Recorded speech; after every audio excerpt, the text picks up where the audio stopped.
talking about the two levels of parnas.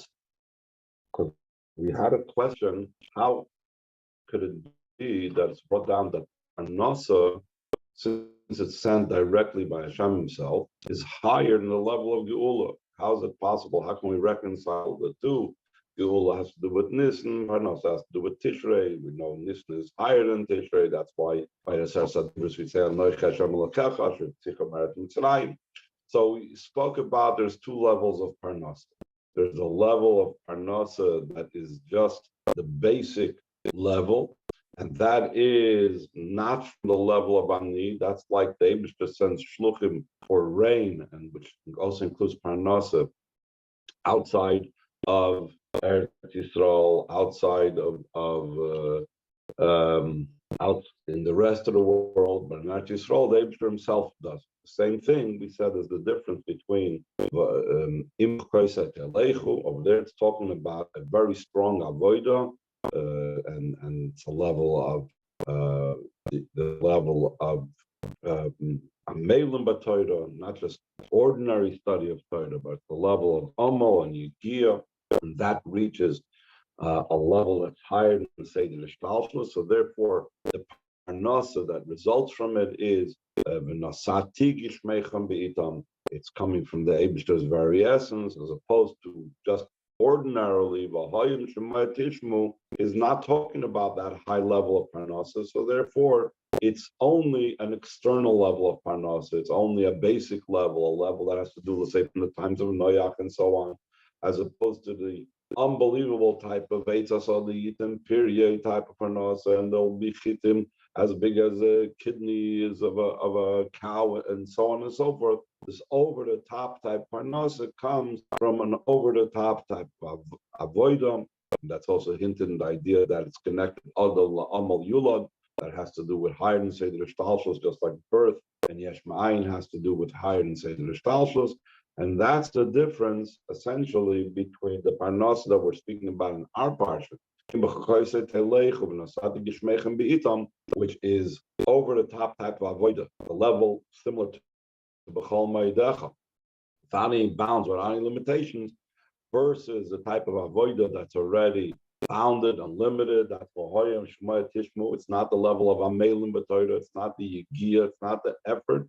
And therefore, because it's not the level of Yigia, just the regular Seder Avodah, so the Parnas is also of the regular type of way. And Kabbalah has to do with, is it from the Chitzonius, the Yichud Chitzoni of Chachma Bin, or the Yichud Pnimi of Chachma Bin? So now, we're going to explain this in connection with the level of Torah. That just like in Parnasa, which is the simple idea of rain, the physical rain brings parnasa. So too, there's the spiritual idea of Torah, which is the spiritual idea of rain, which is Torah. There's also two types of level. A level that's like the ordinary, the regular, and then there's above and beyond. Again, is Daled, page 389. It's I think the 7th page in our copies. I'm not sure exactly. These two ways in the idea of parnos, it's the idea of the rain that we said before in Oiz Beis, a level of parnosa that's higher than Geula because it's coming from Hashem's very ani, the level that's supposed to use Baruch, similar to Anochi Mishra Noichi of Aser Sadibras, versus the parnosa of Hayim Shemayam Yeshnam Gam the Inyan Agshamim the Pnimius of Baruchnis. This is also to be found in the idea of rain internally and spiritually, meaning the internal and the inner meaning of rain and the spiritual idea of rain. What's the inner and spiritual idea of rain? That's the idea of Torah. Like it's brought down in the Tzemach Tzedek Sefer Oira Torah. Torah Nikras Geshem. Torah is called rain. Similar to what we have in Parashat Zinu, it says, Yarev Kamotar Likhi, that my lekach is going to come down like rain. What is lekach? It says, Lekach Toiv Nasati Lochem, Toidosi Alta Zoiv. Torah is called a good taking, a good gift, a good that we have. And on this it says, Yarif Kamoter Lichi, that my lekach and my lekach Tov Nasati Lechem, that is a level of rain. So we find that Torah and rain are synonymous spiritually. So just like in physical rain and physical parnasa, there's two levels. So in the spiritual rain and the Torah, there's two levels. And then the Rebbe said, it's not just like that. The rain has two levels. And Torah, which is likened to rain, also has two levels. Just the opposite. Everything starts from Torah. And then it comes down into the physical rain. Adra, but just the opposite. The beginning of everything is when it's the inner way of it and the spiritual way of it. And afterwards it comes down via chain descent in the physical. And this is a rule across the board when it comes to Mishalim that the Torah talks about. When the Torah talks about a mashal for something, the reason why that physical thing can be a mashal to something spiritual. So the truth is, like the Alter Rebbe says in Tanya, because they came down from them. So how is it possible that we can have some type of inkling of what Chochmah Atzilus is? Because we have Chochmah down here. But why? Because Chochmah down here by us came from Chochmah Atzilus. That's why from Chochmah down here we can get a little bit of an insight of Chochmah Atzilus. And the same thing in everything. When we give a mashal and we say Hashem, there's the Yad Hashem, the hand of Hashem, there's the eyes of Hashem. In truth, why do we use those terms? Not because we just don't have any other terms by which to describe Hashem's might or Hashem's interest and involvement, but even more so, the reason why there are eyes down here and the reason why there's a hand down here is because there is a level above that's called Yad Hashem, and from that came down Bishkalshlos down here. So that's what I've been saying over here. It's not that in rain there's two levels, and in Torah also, which is the inner idea of rain, there's two levels, just the opposite. It started from Torah, which is the inner meaning of rain, because in Torah there's the two levels of rain, as we'll soon explain what they are. That's why in physical rain down here and physical parnasa down here, there's both. Now that would apply across the board, like we said, talk about Hashem's hand, talk about Hashem's eyes, or any other type of mishal in the Eser Koiches HaNefesh. But Torah, being that that's the basis of the entire creation, has it even more. Let's see further. Especially in our case, so it's able to be the idea that I will give the rain. I specifically am the one that are giving. I am the one that's giving it. Ani should come down from the level of Ani. The level of I who I am, that's not hinted in any letter and in any point on top of a letter. There should be the literal idea of rain. There has to be an intermediary between the level of Ani, Hashem's very essence, and physical rains. What is the intermediary? What can act as a bond, as a connector between Hashem's very essence, which is the source for the physical rains that we're talking about in our parsha? You need to have something that has a connection to both. So that's the idea of Torah. The Torah is an intermediary between the creator and the created beings. And not only is it an intermediary with the lower level called Nivraim, but even higher. He's the intermediary between the emanator and the things that were emanated, not Atzilus, the spheres. The Maitzel, the emanator, is higher than the 10 spheres. The 10 spheres, those are Netzolim, those are already limited. We know their spheres the way they are. Their spheres in Ketz, their spheres in the Ein Sof, their spheres the way they are in Tayu, their spheres the way they are in the level of Akudim. But the way they are in Atzilus, they are totally already defined and limited. Eser v'lo Teisha, Eser v'lo Echad, so the Sefer Yetzirah says, It's specifically 10 and not 9, it's specifically 10 and not 11. So therefore, the way the spheres are not Atzilus, they are totally limited.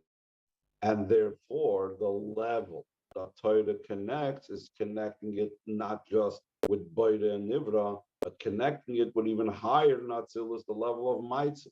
When the truth is that Torah connects to the Lamaila, Gamma, Irabli, one could say Maitzah is unlimited and Atzilus is limited. So all we're connecting with Torah is to the unlimited aspect of Hashem. He says no. Torah connects even to the level it's beyond limitation. As soon as you have the idea of oir and illumination, even if it's bleakable, even if it's without a boundary, that's already revelation. The gilu, as soon as you have revelation, revelation itself is a limitation because this is the way it's revealed. It's not revealed in a different way, etc., etc. So in truth, the Torah doesn't just connect with Atzilus, doesn't just connect with the oir unbelievable, but connects with Hashem's very essence. More like my father-in-law, the Frierdiker Rebbe explains. It says that Abishter wraps himself in light like a cloak, like a garment. So he says this is talking about Torah. The Chazal say it's going on Torah. Koyala Torah, it's referring to Torah. And what did we say? Torah is an intermediary level between Hashem's very essence and the physical. Every intermediary level must have two levels to it. One level that relates to the higher part, one level that relates to the lower part. I like to give sometimes a simple analogy of this. A bridge to bridge two places, two sides of the river needs to have one end of the bridge on one bank of the river, and the other end of the bridge has to be on the other bank of the river. Similarly, when we talk about a Mamutzah, it must have a part that's connected to one level and a part that's connected to the other level. So he's saying, like he's saying, every intermediary includes in it two levels. What is the two levels that it includes or it has in it? Every intermediary has in it the lowest level of the higher one, and also it has the first level of the lower level. Usually we talk about Kesser has it. Kesser has two levels. Atigim is called the Darga Tachtonish of a Maitzel, it's the lowest level of the emanator. And Arecham, in the lower level of Kesser, is the Rosh Hashanah, the beginning of the things that were emanated. The level of that includes both these levels, that's the intermediary. That's why Torah is called light and cloak, because the two definitions, the two words light and cloak, each one indicates another level in Torah, higher and lower. In Gali, the Torah, Primus HaTorah, the revealed part of Torah, that's like a cloak, it's a garment. It covers over the spiritual component. And the Primus HaTorah is like light, because it reveals and shows the inner thing, the inner idea of Torah. So,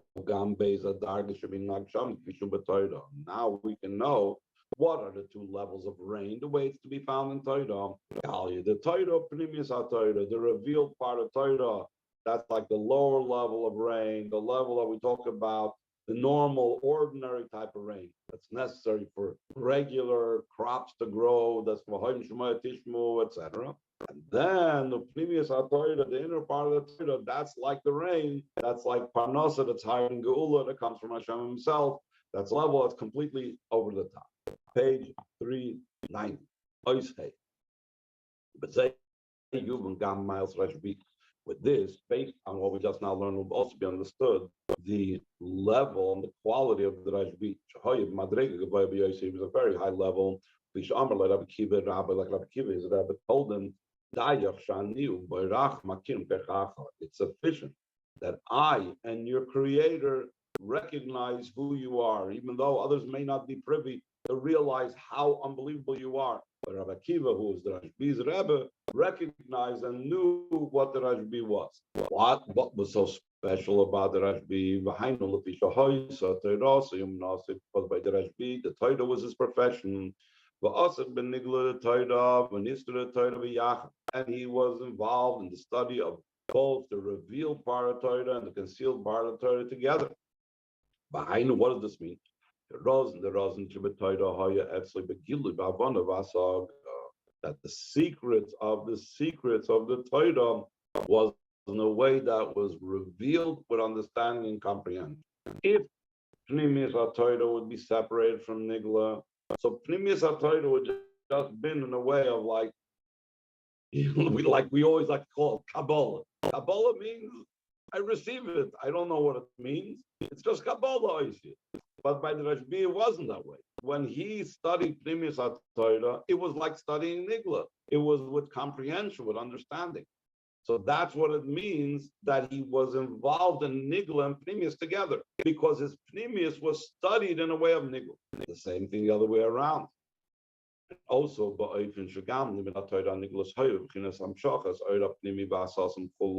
the way he studied the revealed part of the Torah was in such a way that it drew down the inner light and the concealed light.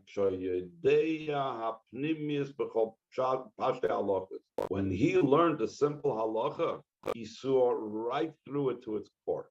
Like, for example, there's in the laws of the Torah, the Alter Rebbe, that the Zohar brings down, the Alter Rebbe brings down the Torah, that there's idea of the whiteness of the skin indicates a lack of blood flow, the Gashmias, which indicates spiritually that there's a lack of chayis to where the chayis is supposed to go to, and so on and so forth. Sarabim means a private domain where Hashem is present, and Sarabim means a place where there's multiplicity, where there's other things countering Hashem.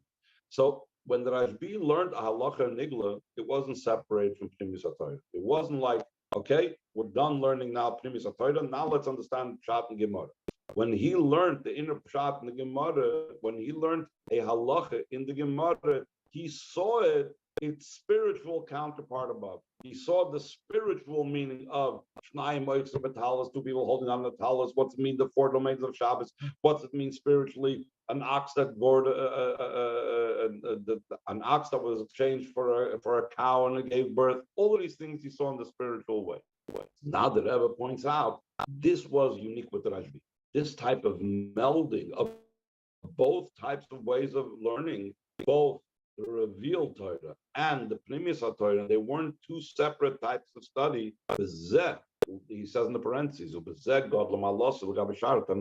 this was the unique quality and the advantage of the Rashbi over all the other Tanoim.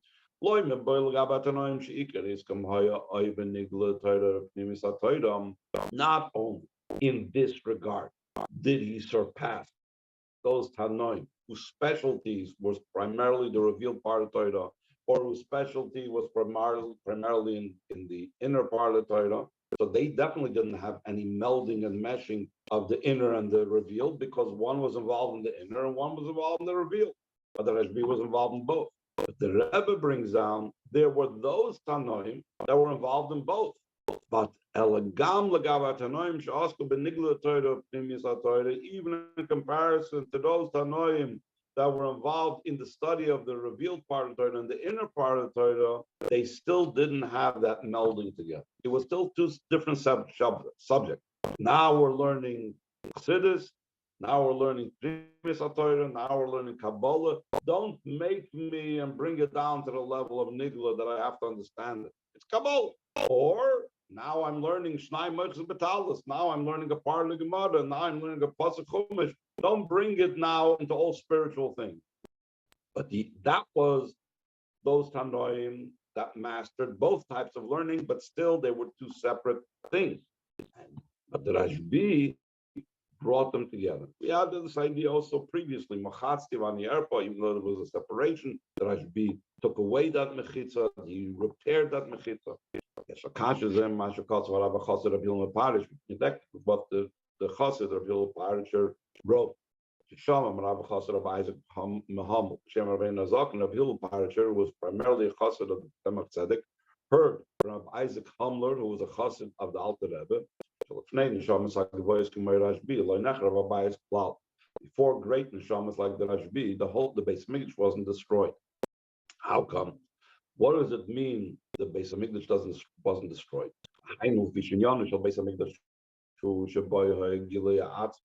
But the idea of the Beis Hamikdash was that in the Beis Hamikdash was a revelation of Hashem's very essence. Beis Rashbi, hey, that's like Gilead Atzis, Limrat Torah. By the Rashbi, by him shown the revelation of Hashem's essence in the study of Torah, and that's why he was able to not have a separation. He was able to make the joining of the two of Nigla and Primis Torah. Therefore, his life was Torah learning. Torah also him Nasi.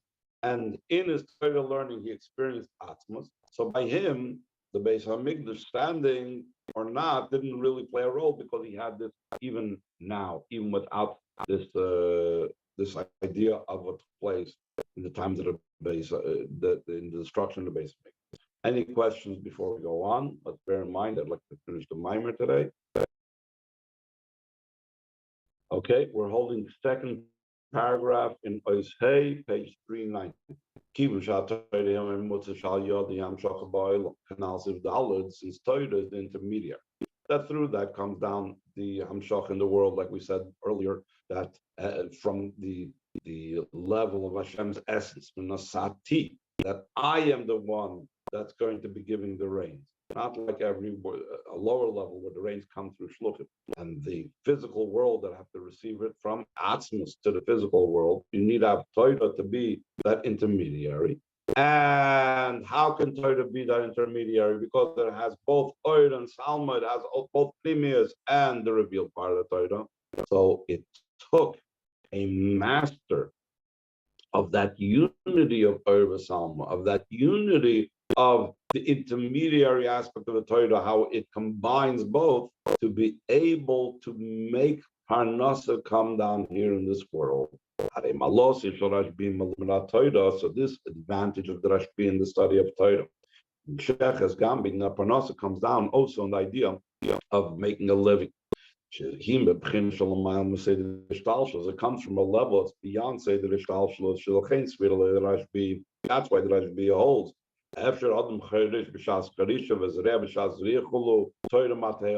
He said, how can you plow when it's time to plow? How can you sow when it's time to sow? What's going to be with the Torah? But what did he say? We spoke about also the last Maimer, this man, when Yidden are doing the will of their maker. Their work is done through others. That foreigners will rise up and they will take your sheep out to graze. In the type of Torah study that the Rashbi appreciated and understood and wanted to bring down, the Torah, the involvement of Torah brought down also on the physical. Not in such a way that it negated and undid the Gashmis, that he was out of this world. Rather, that what came down the physical was beyond nature. This is the most highest level in Parnasa, like we learned earlier in Siv Gimel, when it's completely outside of the realms of nature. That's what we're talking about, etc., etc. That's what we find concerning Rabbi Shimon ben Yochai and Rabbi Lazar his son, when they were in the cave hiding out and they needed to have food. A miracle occurred. A carob tree was created for them, and a wellspring of water was created for them. Their parnasa was in a miraculous way, because since their Torah was in such a type of way, so therefore the parnasa was also in a miraculous way. Also to note, there's a whole discussion in the Achronim. How are they able to eat immediately from that carob tree? They weren't worried and concerned. It says the first 3 years it's arla, you can't eat from a new tree. Then the 4th year you have to take in your shalim. Only the 5th year were they able to eat from it. So what did they do? The first 4 years they starved over there in the Mara. One of the answers of how the Rashbi was able to eat from this carob tree as soon as it miraculously appeared, since it came from the heavens in a way of a miracle, And we know something that's impure does not descend from heaven. So therefore, the first 3 years Arla is considered impurity. Here, since it came in the Shemayim, there's no Arla involved. Top of the next page, 391. Yes, if we could add, also this, that the Rashbi got his parnasa in a miraculous way was not a way that destroyed the structure of nature. A lot of times we speak about that there's the miracles that are enclosed in nature, like Purim. Over there it went within the normal laws of nature. Then there's the laws that break, the miracles that break nature, like Yetzias Mitzrayim, the Makas, Kriyas Yamsuf. The miracle beyond nature that took place by the Rashbi and Parnasa, the Rebbe says, was not that it broke the setup of nature. It's a higher level even. It's not at all within the category of nature. It's not even a miracle that you can say that changes nature. It's not a matter of change nature. There's no nature over here at play at all in the whole thing.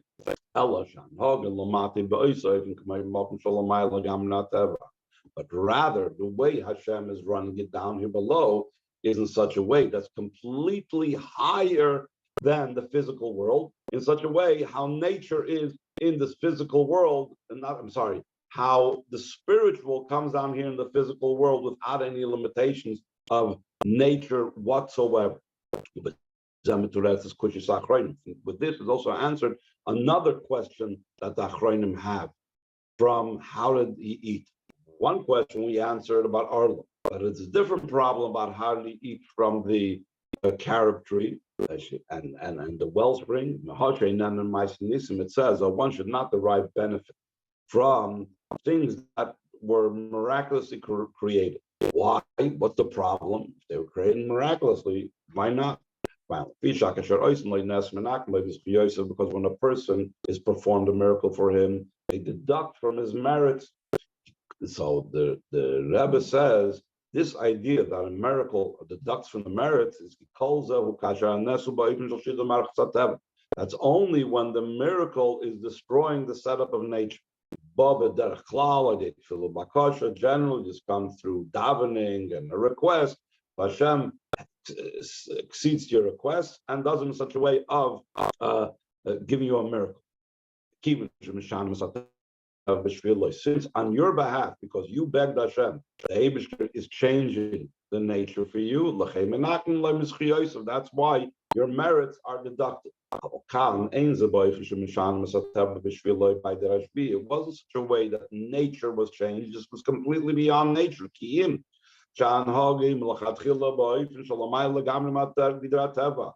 Rather, because Rashbi, his level was the Torah in the most unbelievable way and connected with Hashem's very essence, because he connected the Nikla and Pnimius, therefore it automatically brought down a way that was completely beyond nature. So there was no deduction of merits. This wasn't that he was begging for help of it. Another point in it is this itself comes as a result of the thing below. Not such a way that you have to draw it down from above to below, and therefore you're going to deduct the merits. He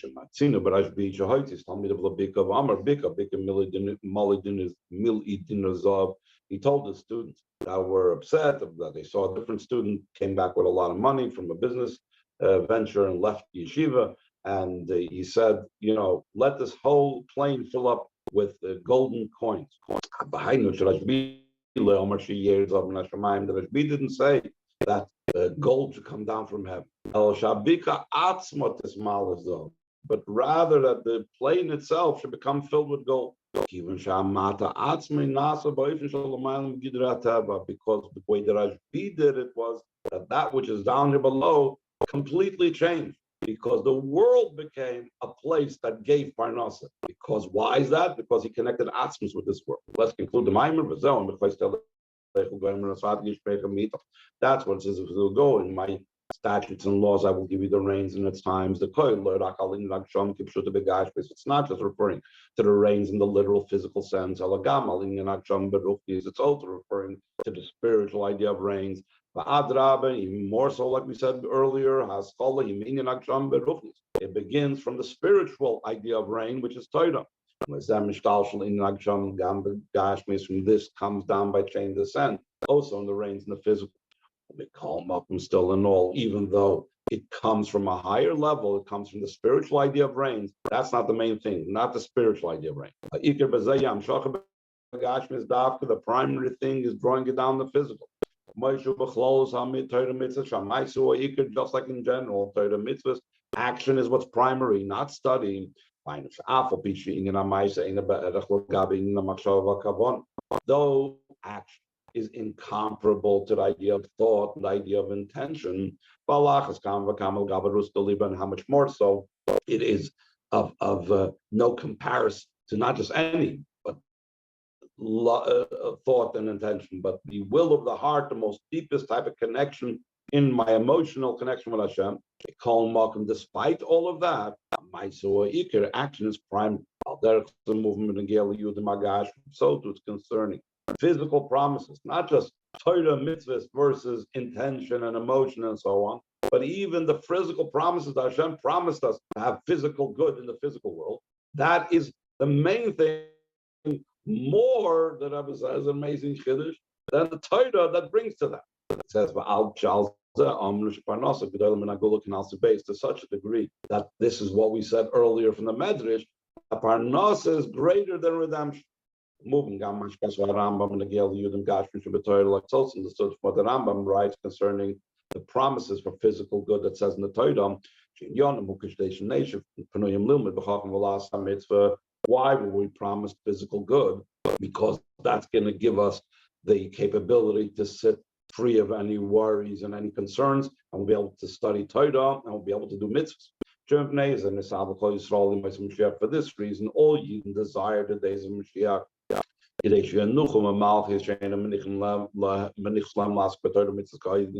that they should be able to have the freedom of the governments that don't allow them to be involved in Torah mitzvahs the way they should be, because there's all types of pressures of the world upon them. They will find calmness and tranquility of you, they will increase in wisdom and Torah. Move on from this understood. The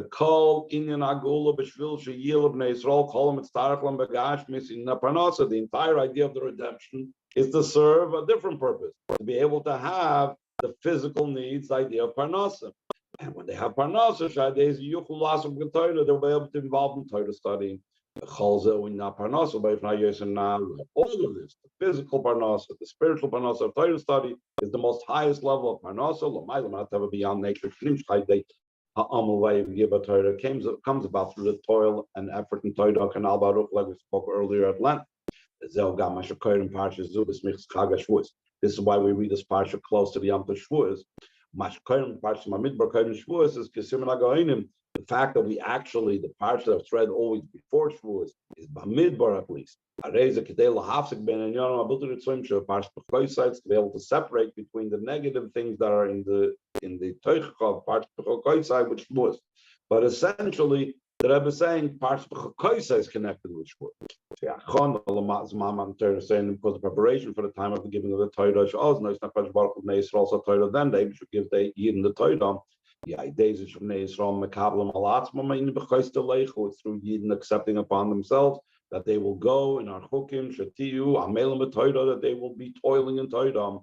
The parsha, through this we merit all the brachas that are enumerated in our parsha. Until it says that I will lead you standing upright, and the true and complete redemption in the way that I will make this very quickly. We went a little bit overtime today. Sorry about that.